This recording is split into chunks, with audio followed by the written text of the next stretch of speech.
வணக்கம் நண்பா. TNSTC driver conductor recruitment செய்திகள். அரசு போக்குவரத்து கழகத்தில் அக்டோபர் செப்டம்பர் மாதங்களில் பணி நியமனங்கள் இருக்கும் என்ற தகவலை புதுக்கோட்டையில் அமைச்சர் தெரிவித்துள்ளார். மேலும் பல்வேறு தகவல்கள் போக்குவரத்து துறையை சார்ந்து போக்குவரத்து ஊழியர்களுக்கான ஊதிய பேச்சுவார்த்தை விரைவில் தொடங்கும். போக்குவரத்து கழக ஊழியர்களுக்கான ஊதிய பேச்சுவார்த்தை விரைவில் தொடங்கும் என்றார் மாநில போக்குவரத்து துறை அமைச்சர் சாசி சிவசங்கர். புதுக்கோட்டையில் புதன்கிழமை அவர் செய்தியாளர்களுக்கு அளித்த பேட்டி. போக்குவரத்து கழக ஊழியர்களுக்கு 12வது ஊதிய குழு பேச்சுவார்த்தையை 3 ஆண்டுக்குள் அதிமுக அரசு முடிக்காமல் போனதால் திமுக ஆட்சி அமைந்தவுடன் முதல்வரின் வழிகாட்டுதலின்படி அந்த பேச்சுவார்த்தை நடத்தி முடிக்கப்பட்டது. சீர்குலைக்கப்பட்டிருந்த சம்பள விகிதம் சரி செய்யப்பட்டு ஊதிய உயர்வை வழங்கி இருக்கிறோம். அடுத்த பேச்சுவார்த்தைக்கான குழுவும் அமைக்கப்பட்டுள்ளது. விரைவில் பேச்சுவார்த்தை தொடங்குவோம்.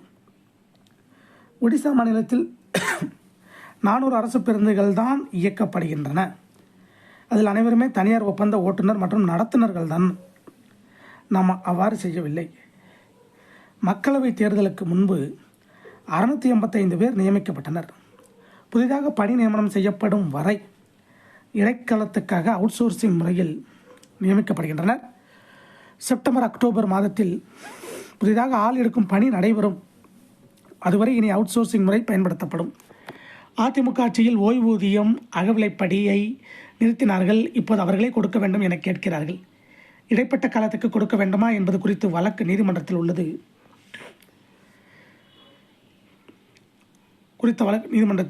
ஓய்வூதியம் அகவிலைப்படி தர வேண்டும் என்பதில் முதல்வர் உறுதியாக உள்ளார்.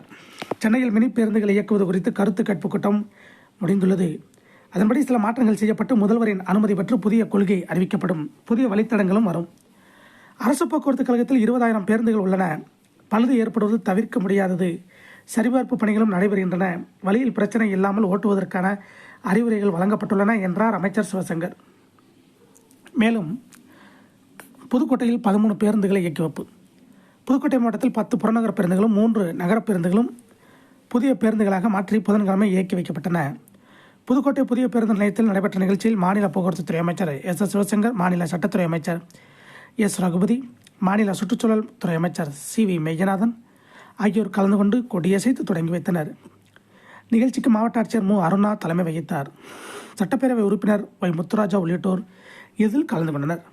10 புறநகர் பேருந்துகள் Alangudi to Kovai, Aranthangi to Mettupalayam, Chidambaram to Madurai, Thanjai to Madurai, Karaikudi to Tiruppur, Pattukkottai to Ervadi, Pudukkottai to Kovai, Tiruchi to Nagercoil, Tiruchi to Madurai, Tiruchi to Madurai 3 நகர் பேருந்துகள், Ponnamaravathi to Thirumayam, Pudukkottai to Varappur, Gandarvakottai to Karambakudi. இந்த நிகழ்ச்சியுடன் 36 பணியாளர்களுக்கு கருணை அடிப்படையில் பணி நியமன ஆணைகளும் வழங்கப்பட்டன. இதை போன்ற போக்குவரத்து துறை டிரைவர் கண்டக்டர் ரெக்ரூட்மெண்ட் செய்திகளை உடனுக்குடன் தெரிந்து கொள்ள சேனலை சப்ஸ்கிரைப் பண்ணுங்கள், ஷேர் பண்ணுங்கள், லைக் பண்ணுங்கள். நன்றி, வணக்கம்.